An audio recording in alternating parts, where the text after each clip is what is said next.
Good morning student. Welcome to Harda Degree College YouTube channel. Myself Dr. Huma Shamim Bhatt. I am here to present a very important topic from the subject of business policy and strategic management.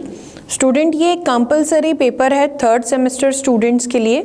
तो ये common subject है. I hope the content of the slides would be quite important for you. So let us see what does it mean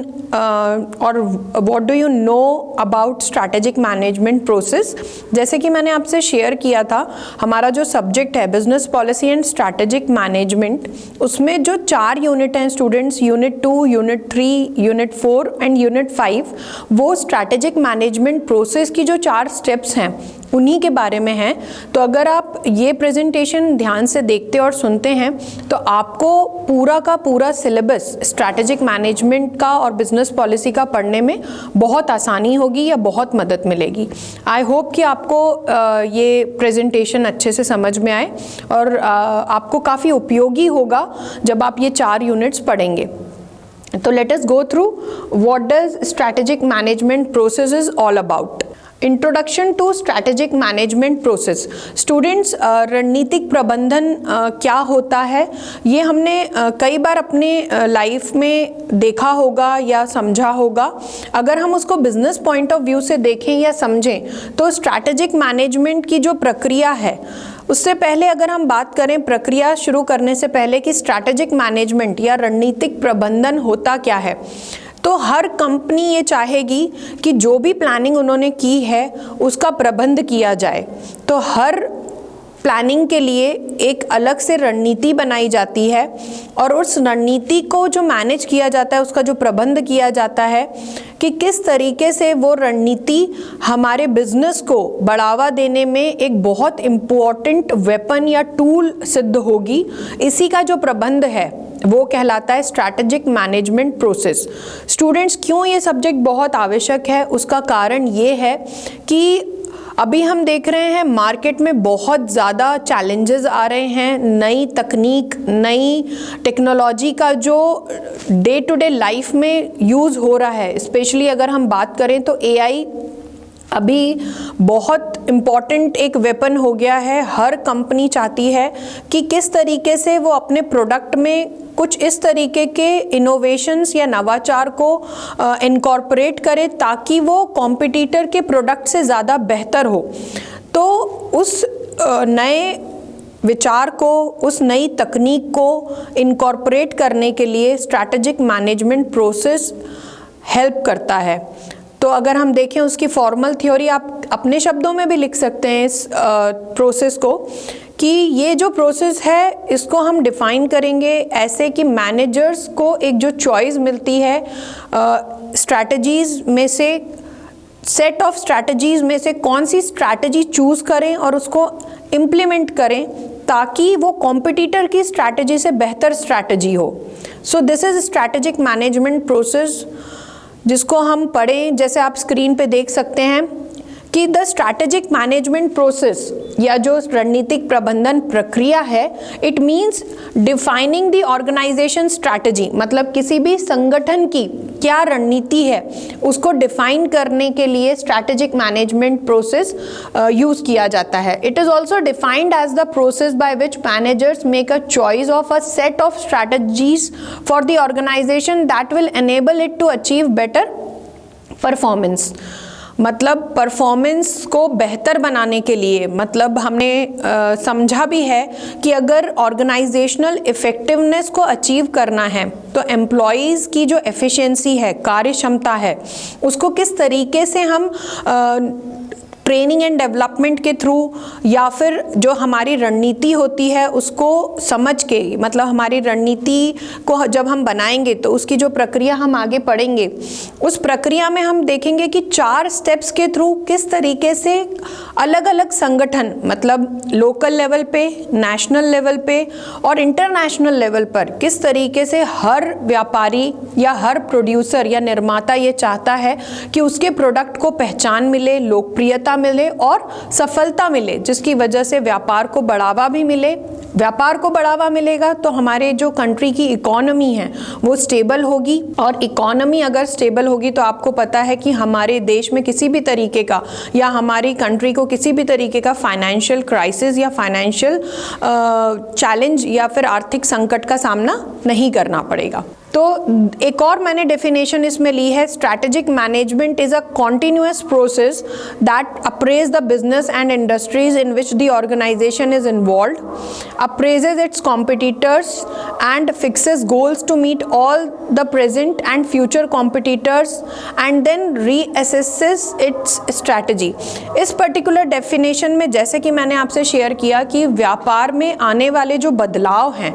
वो व्यापार को जटिल बना रहे हैं, लेकिन उस व्यापार की जटिलता को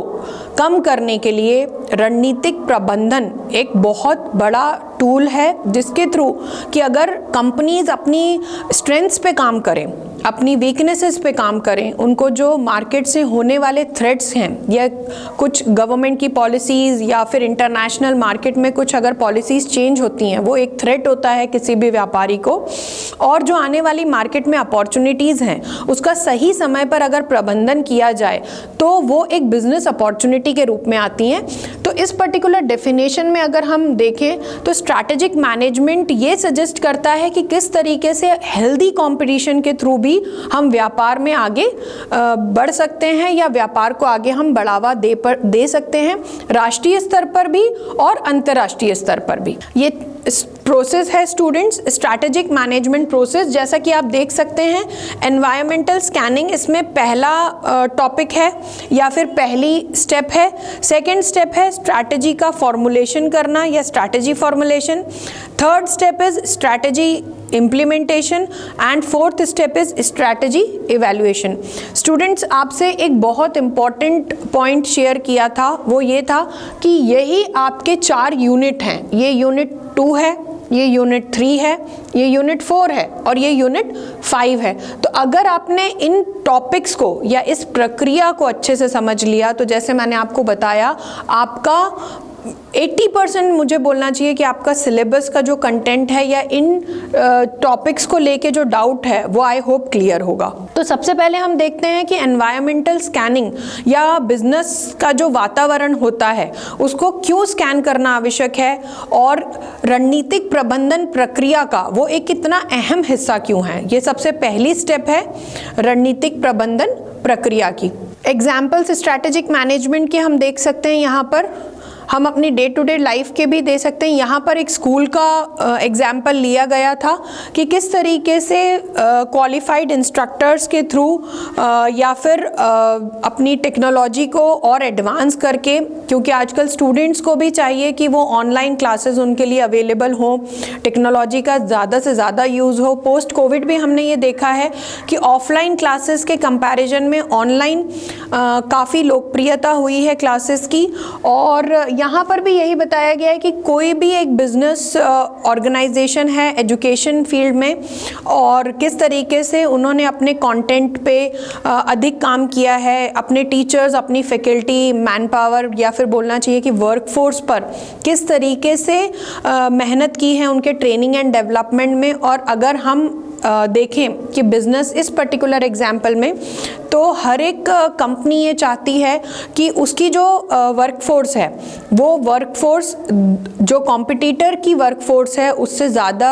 क्वालिफाइड हो, ज़्यादा ट्रेंड हो।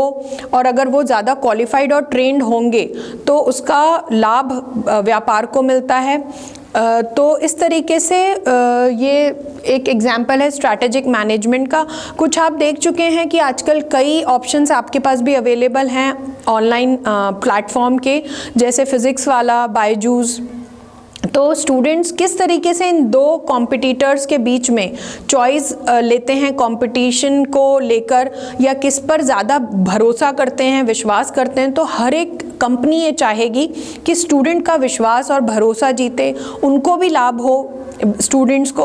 और इस तरीके से स्ट्रैटेजिक मैनेजमेंट प्रोसेस हम देखते हैं कि हर फील्ड में एप्लीकेबल है या एक यूनिवर्सल अप्रोच है। तो एक एग्जाम्पल इसमें दिया गया है टेक्निकल कॉलेजेस का, कि जिसमें स्टूडेंट का एनरोलमेंट बढ़ाने के लिए कॉलेज बेस्ट फैकल्टी को हायर करता है, बेस्ट फैकल्टी को एसेस करता है और क्लास को हाईटेक बनाने के लिए किस तरीके से इंश्योर करता है फाइनेंशियल मैनेजमेंट का, और कैसे उसे अपनी रणनीतिक प्रबंधन का एक इम्पॉर्टेंट अहम हिस्सा भी बनाता है। तो स्टूडेंट ये पहली स्टेप है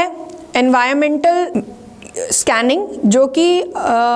स्ट्रैटेजिक मैनेजमेंट प्रोसेस का फर्स्ट स्टेप है। तो अगर हम देखें, आप स्क्रीन पे देख सकते हैं कि इसकी डेफिनेशन लिखी हुई है। Environmental scanning is the method of collecting, analysing and distributing information to support strategic goals. It assists in understanding the external and internal factors that influence the company. After the completion of the process of environmental analysis, the management must evaluate it regularly and try to enhance it and avoid the strategic conflict. Environmental scanning students एक प्रक्रिया है जिसमें कि collection और analyse किया जाता है और डिस्ट्रीब्यूट किया जाता है इंफॉर्मेशन को। मतलब पहले मार्केट में रिसर्च करने के बाद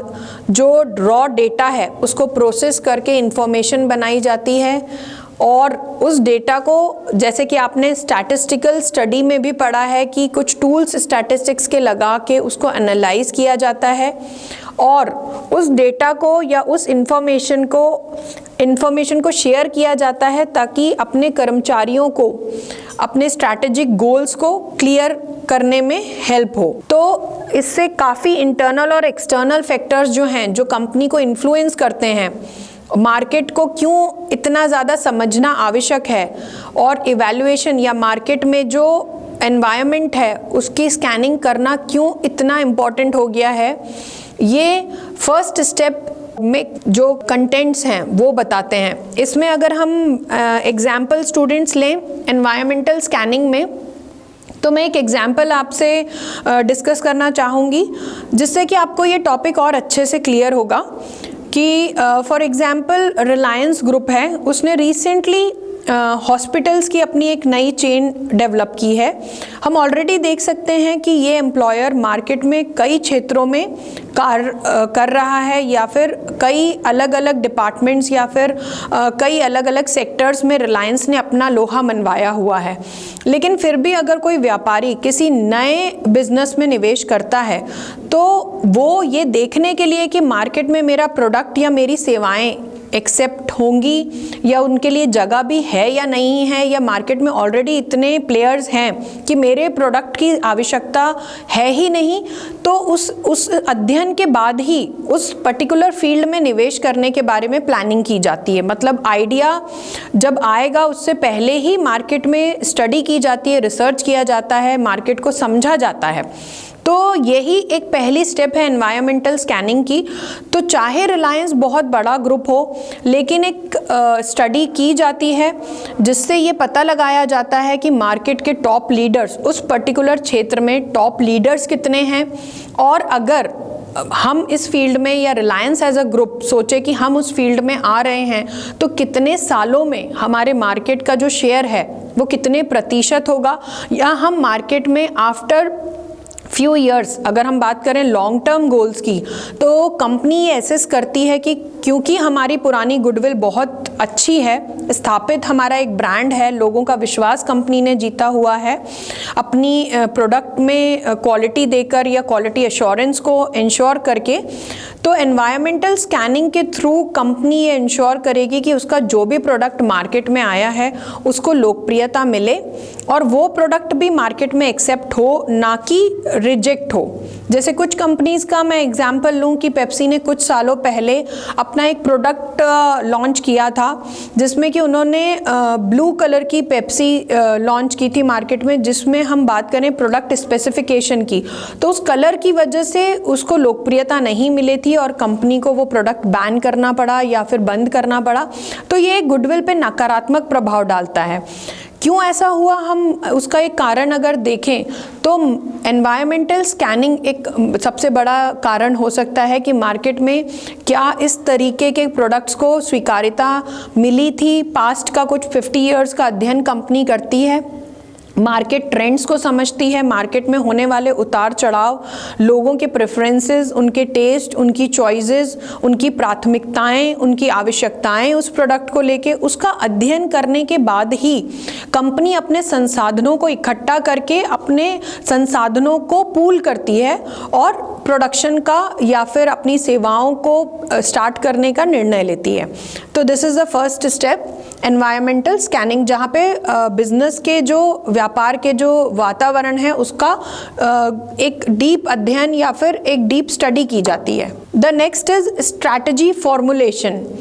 किस तरीके से जो रणनीति बनाई गई है उसका फॉर्मुलेशन किया जाएगा। Strategy formulation is the process of choosing which is the best way to go about achieving organizational goals and reaching the organizational goal. After conducting an environmental scan, managers create an organizational, business and functional strategies. Strategy formulation में students जब market को अच्छे से study कर लिया जाता है, first step में रणनीति को फॉर्मुलेट किया जाता है या एक प्लान बनाया जाता है कि हमारी ये रणनीति रहेगी। जैसे कि मैंने आपसे एग्जाम्पल में लिया, डिस्कस किया कि रिलायंस ने अपना हॉस्पिटल्स स्टार्ट किए हैं, तो किस तरीके से हेल्थ के क्षेत्र में जो पुराने कॉम्पिटिटर्स हैं, जो मार्केट में बहुत अच्छा मार्केट शेयर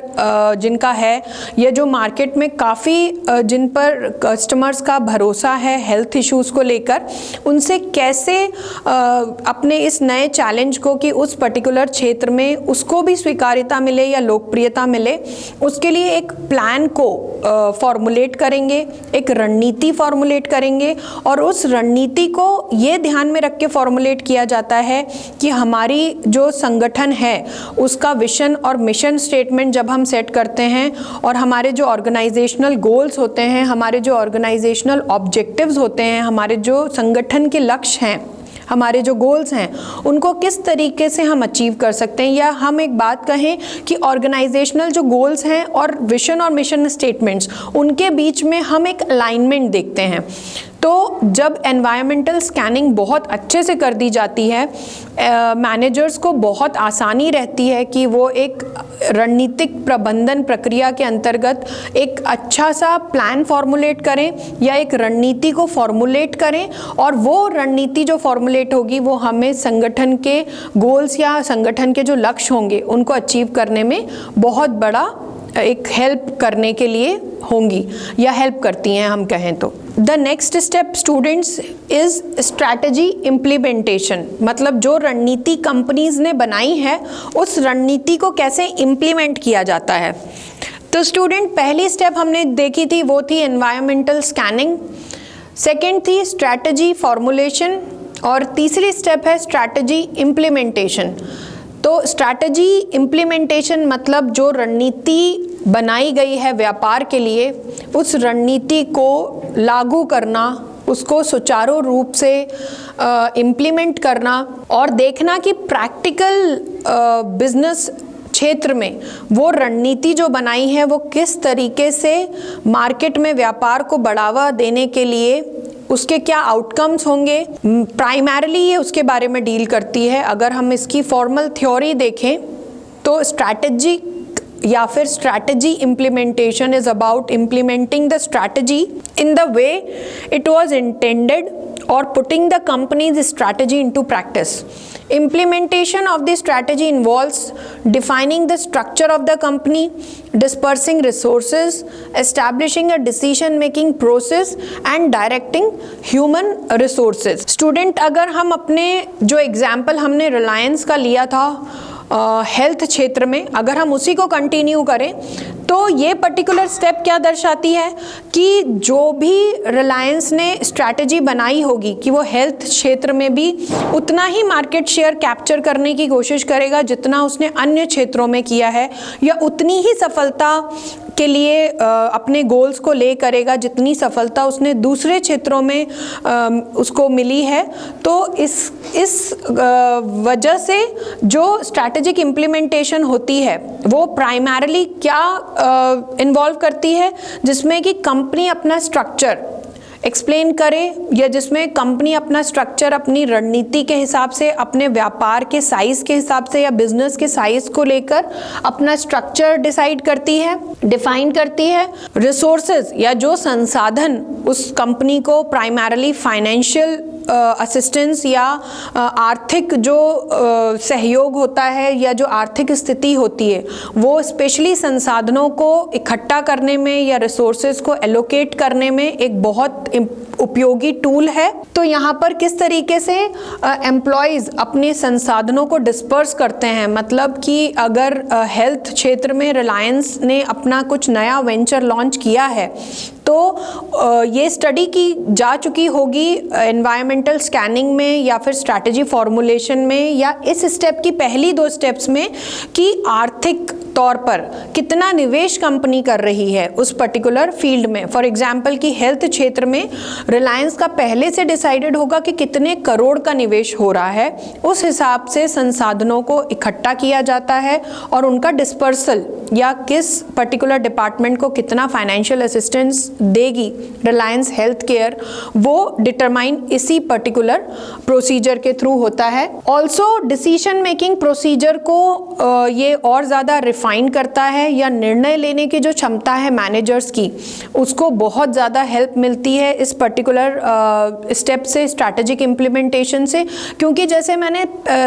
इससे पहले वाली स्लाइड में बताया कि गोल्स, कंपनी के जो गोल्स हैं, कंपनी के जो ऑब्जेक्टिव्स हैं, कोई भी मैनेजर स्टूडेंट्स उसी और केंद्रित होगा कि वो जो भी डिसीजन ले, जो भी निर्णय ले, वो उसे उस लक्ष्य के पास पहुंचाने में कैसे मदद करता है। तो अगर हम देखें कि किसी भी कंपनी का एक जो गोल होगा या किसी भी कंपनी का अगर लक्ष्य होगा वो होगा सफलता प्राप्त करना या अपने मार्केट में अपने सेल्स को स्थापित करना, अपने नाम को स्थापित करना, और उसकी कुछ कोर वैल्यूज़ होंगी जैसे कि कस्टमर सेटिस्फैक्शन होता है। हम अगर रिलायंस की बात करें कि उसने कस्टमर्स का कैसे विश्वास जीता है, तो हम कोई भी प्रोडक्ट लें, आफ्टर सेल सर्विस में हमें कभी कोई इशू नहीं आता, एक बहुत ट्रस्टेड ब्रांड है। तो डिसीजन मेकिंग प्रोसीजर में और फिर मानव संसाधन जो मैंने आपको बताया कि उसको भी एज अ रिसोर्स अगर हम लें तो किस तरीके से, क्योंकि हमारे व्यापार का हमें साइज़ पता है या हमारे व्यापार का हमें पता है कि कितना एक्सपेंशन है, या अगर हमारा प्रोडक्ट इंट्रोडक्टरी स्टेज पर है, जैसे कि आपने प्रोडक्ट डेवलपमेंट लाइफ साइकिल देखा है कि हो सकता है व्यापारी का शुरुआत में जब व्यापार को शुरू कर रहा है तब उसका इंटेंशन बहुत ज़्यादा व्यापार में निवेश करने का ना हो, लेकिन धीरे धीरे जैसे ही प्रोडक्ट को लोकप्रियता मिलती जाती है, हम देखते हैं कि पहले वो एक सिटी से शुरू होता है या एक ब्रांच होती है उस पर्टिकुलर ब्रांड की, बाद में हम देखते हैं कि उसकी 4 दुकानें या 4 जगह उसकी अलग अलग चेन्स एक ही सिटी में या फिर अलग अलग सिटीज़ में उसने अपने 4 और प्रोडक्ट्स को 4 अलग अलग लोकेशंस पे स्टार्ट किया। तो ये अलग अलग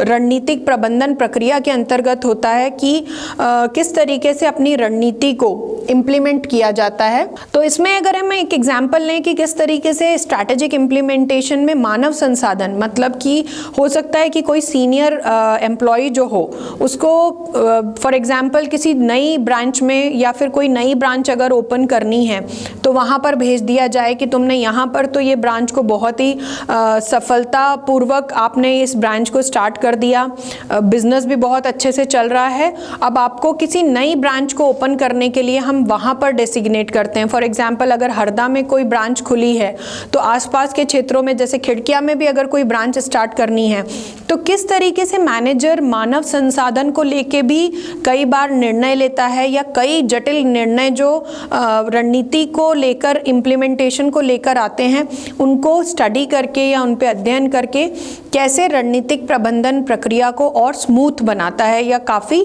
सरल बनाता है। अगला जो इसमें आखिरी स्टेप है वो है strategy evaluation. Strategic evaluation is the ultimate phase of the process of implementing strategy.